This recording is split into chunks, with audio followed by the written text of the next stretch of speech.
What up, Fight World? It's your boy Ego, and I'm back with another video. Quick post-fight recap: Anderson Silva versus Nick Diaz, UFC 183, and it went the full distance. Anderson Silva was victorious. He got the unanimous decision. I thought he was rightfully awarded the decision. I think overall he controlled the pace a little bit better. There were some competitive rounds, but overall I think he was busting up Nick Diaz's face. He's a little bit more he wasn't as explosive as I'm used to seeing, and I'm going to talk about that in the video.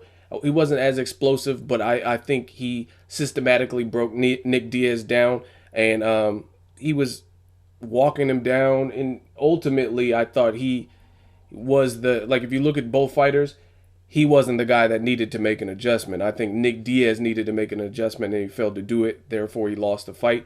At the end, the post-fight, Nick Diaz didn't really sound happy with Anderson Silva winning. He said he thought he won all 5 rounds. I don't agree with that. That's his opinion.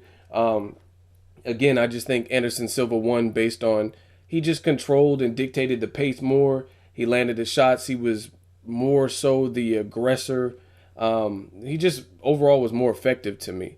Now, it wasn't explosive back and forth action. I would say the first round was some good action. The 5th round was some good action. Those were probably the most action-packed rounds. And then the rest was more or less, like I said, systematic. The second round started off kind of light, kind of like a filler round, which you would expect in the first round, but it worked different. Some people aren't realistic. And I know some of you guys have never thrown a punch in your life and you've never fought. So Anderson Silva, definitely a fighting legend. I mean, the man is the goods.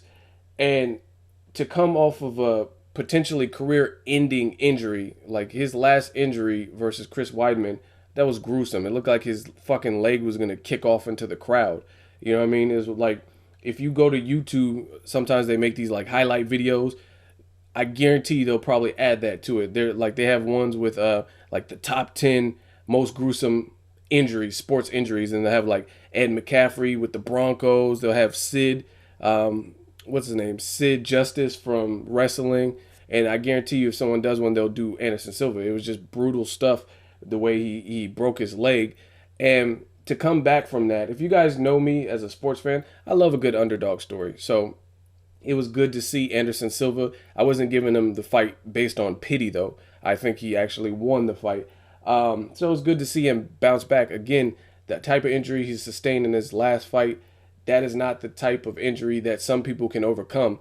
Maybe physically, maybe, but definitely not mentally. So it was good to see Anderson Silva come back. And ultimately, I think he had a good poker face in the early rounds. But when you kick your leg and break your leg in the fashion that he did in his last fight, trust me, it's somewhere. It's just like getting knocked out in boxing. It's in the back of your mind. So again, he had a good poker face. He looked pretty composed, relaxed. You could tell these guys have been fighting since a young age just because they look very polished and relaxed. And again, I think in the back of his mind, that kick is still there. You know what I mean? The broken leg situation is still in the back of his mind. So, I mean, I don't see what people are expecting. Yes, it could have more action, but is that realistic? You know what I mean? Is that really realistic? If you think about it, a guy who just lost 2 times in a row and broke his leg in a horrific fashion his last fight. I mean, he did what he had to do. He was more of the sharpshooter. He busted up Nick Diaz's face pretty good, and he won.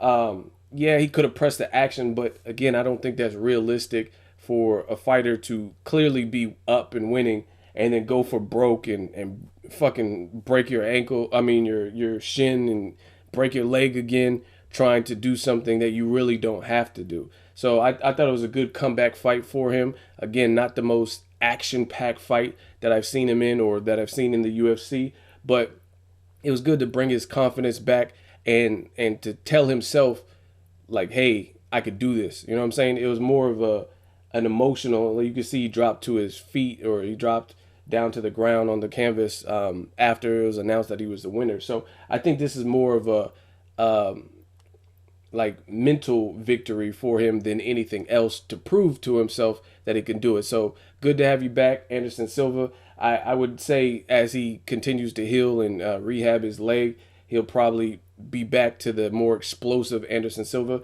For Nick Diaz, there's still guys he could beat. Anderson Silva's like top dog. He's one of the top all-time fighters in the UFC. So there's other guys he could beat.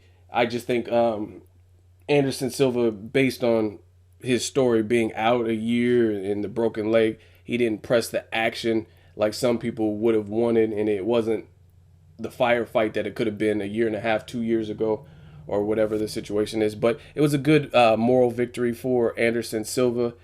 Nick Diaz, he seemed kind of gun shy. He seemed apprehensive and hesitant, and he kind of stayed in a lull. He didn't really do anything different. He kind of picked up the action a bit in the 5th round, but he just didn't look all that hungry to me. That's just my thoughts on UFC 183 main event. Drop me a comment. Let me know what you guys think of the Spider, his return, his victory. What's next for him? What's next for Nick Diaz? Drop me a comment. Let me know what you guys think. As always, hate, comment, and subscribe. Till next video, it's Ego signing off.